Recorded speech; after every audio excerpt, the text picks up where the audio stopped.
Il reste 6 minutes et demie pour le discours de l'honorable député de Argenteuil-Papineau-Mirabel. L'honorable député. Merci, Monsieur le Président.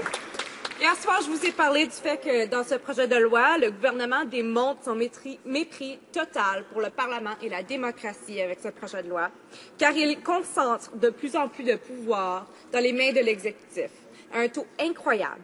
Ils nous disent « N'inquiétez-vous pas, ayez confiance en nous ». Monsieur le Président, comment avoir confiance dans un gouvernement qui n'écoute pas les experts, qui en effet les méprise, qui ne font que mettre le bâillon sur les débats, qui n'écoutent pas leurs commettants, qui éliminent les mesures de transparence et qui même diminuent les pouvoirs du vérificateur général. Ce projet de loi ne fait que donner plus de pouvoir au cabinet, car ils n'auront plus à écouter l'Office national de l'énergie, par exemple.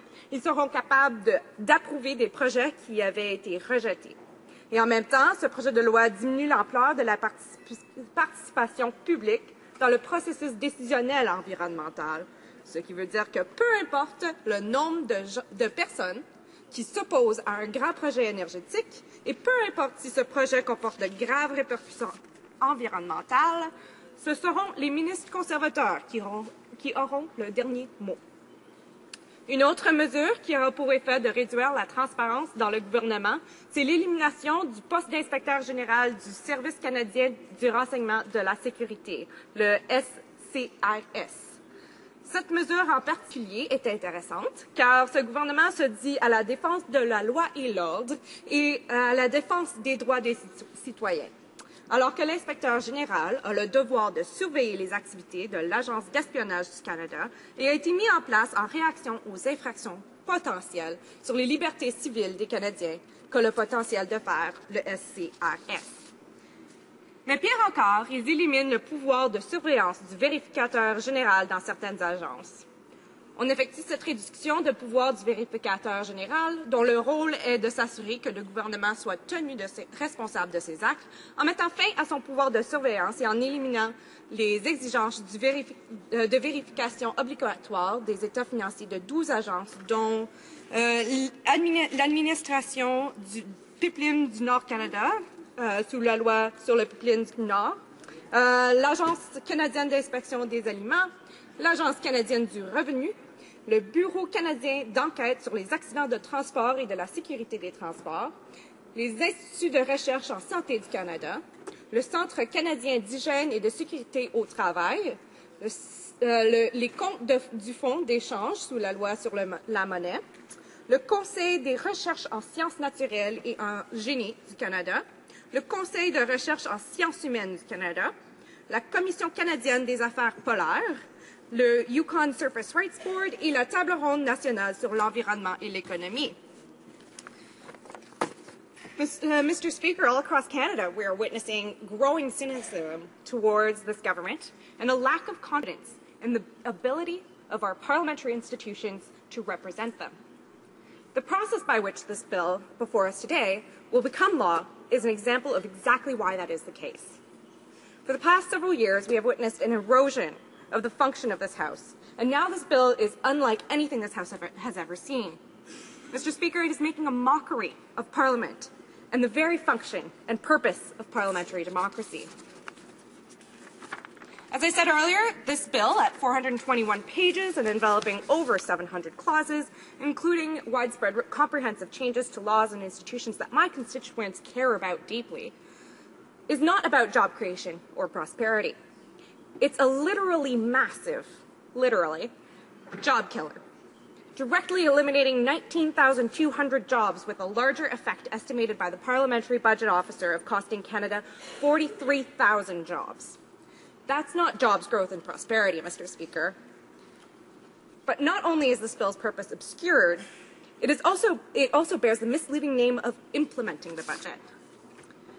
As I spoke earlier about this, or yesterday night, it is in fact not about implementing the budget because it goes so much further than that, and it goes against many of the things that they said during the election campaign. Now, Mr. Speaker, bills should reflect a central theme But this legislation only pretends that changing the role of the Auditor General, scrapping employment equity standards, and removing Canada from the Kyoto Protocol are issues that have anything to do with each other. It is for this reason that opposition members of this House cannot understand why the measures have all been packed into the budget implementation bill. Mr. Speaker, the opposition has heard from thousands of Canadians over the past few weeks, from coast to coast to coast, that are outraged by this bill, Bill C-38. It challenges the integrity of this institution by ramming through these changes in a misleading bill. We as parliamentarians, and by extension the Canadian public, are entitled to the debate and discussion that should occur in this place. But instead, with this bill, and with the record number of time allocations and debate closures we've all been subjected to as well, it is clear that this government has no respect for Canadians, and we should all be deeply concerned. Bref, Monsieur le Président, ce projet de loi est une menace claire et directe envers mes concitoyens et concitoyennes d'Argentin-Papineau, et je veux que ce soit noté. Je dis Argentin-Papineau, je veux dire Argentin-Papineau-Mirabel. Je veux que ce soit noté que c'est pour cette raison que je vais voter contre ce projet de loi de l'exécution du budget. Alors, merci, Monsieur le Président. Questions and comments? Questions et commentaires? The Honourable Minister of State for Science and Technology. Well, thank you, Mr. Chair. I just wonder if I could ask the member opposite, does she realize that in her entire time allotted to debate the bill, she never mentioned anything about the bill specifically, just about the process? Is there a problem with the bill? This is the member's opportunity to debate the bill, but this is what the government has been saying about the opposition simply wasting time. The Argenteuil, Papineau, Mirabel. Well, Mr. Speaker, given that this was my second time speaking on the bill, I really did want to talk about the fact that this was about process. This process has been particularly difficult for members to really speak about all the issues. Now, last time I spoke about the fact that the changes to OAS, something that they didn't tell people when they were running in the election last year, that they would be changing, because I don't think a lot of people would have voted for them if they'd known about that. They knew that they were taking away the pension security of their grandchildren. And, you know, among other things, I mean, it repeals the Kyoto Protocol. I mean, certainly back home in Argentin-Papineau-Mirabel, this is a very big concern to my constituents. It guts the environmental assessment regime and the fish habitat protection to speed up major projects. I mean, Mr. Speaker, it's a huge bill that just we can't even debate, and that is why I think it's important to raise the point that this is not transparent and this is not democratic process. Thank you, Mr. Speaker. Questions et commentaires? L'honorable député Saint-Maurice-Champlain. No? Oh, no. Pardon, Madame. The Honourable Member for Hamilton East, Stony Creek. Speaker, and I want to thank the member for the interest that she's shown in this particular process. One of the things that's very concerning, I sit on the Finance Committee, and at the Finance Committee we were sitting there about to look at a budget bill, and here we have environmental changes that should have been before a different committee. We had obviously the fisheries belonged where they could have people come in and do the due diligence necessary, the experts brought before the committee. We talked about OAS, and you mentioned that they never mentioned this in the last election. Not a word. They didn't mention changing EI as well. But the one thing that stood out to me is very odd, is they took away the oversight, the civilian oversight over CSIS. And the people that live in that shadowy world, you would think that that's the one thing Canadians would say, hey, that makes no sense at all to be in a budget bill. No, Mirabel. I'd like to thank my colleague for that question. That was an excellent points made. In fact, yeah, I mean, I mentioned it in my speech. The fact that we're changing the way that CSIS is overseen is just ridiculous, and experts are saying that it's just not going to be the same anymore. And in fact, this was implemented in order to make sure that the proper oversight was done to protect Canadians' civil liberties.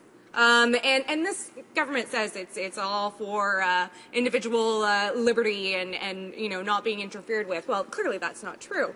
But Mr. Speaker, what's really damaging about this bill is in fact that we can't really study it because there are so many things going on, especially in committee where members only have a few minutes to question a witness and on a variety of subjects with more than 700 clauses. I mean, it's ridiculous to assume that we could really do an in-depth study of this bill and see all the different comprehensive changes and the effects that they're going to have. Thank you, Mr. Speaker. Question and response. The Honourable Member for Abitibi, Bay James, Nunavik-Ayu. Merci, Monsieur le Président, et j'en profite pour féliciter ma collègue pour sa prestation absolument instructive, comme toujours. La semaine dernière, le ministre de Treasury Board était à Thunder Bay, Monsieur le Président, pour essayer de vendre le projet de loi qui est devant nous. Et il avait ceci à dire par rapport au processus d'évaluation environnementale, et je cite, « Current joint panel review environmental assessments are duplicating the process and allowing individuals to use the assessment to discuss irrelevant issues that delay projects from mining to oil and gas that create jobs. » J'aimerais avoir son commentaire là-dessus. La députée d'Argenteuil, Papineau-Mirabel. Oui, je veux remercier mon collègue d'Abitibi-Témiscamingue, Nunavik-Ayu, pour sa question, son commentaire. En fait, c'est exactement ça. Les changements à l'environnement, au processus environnemental, de comment on va aller, on décide si quelque chose est correct à faire.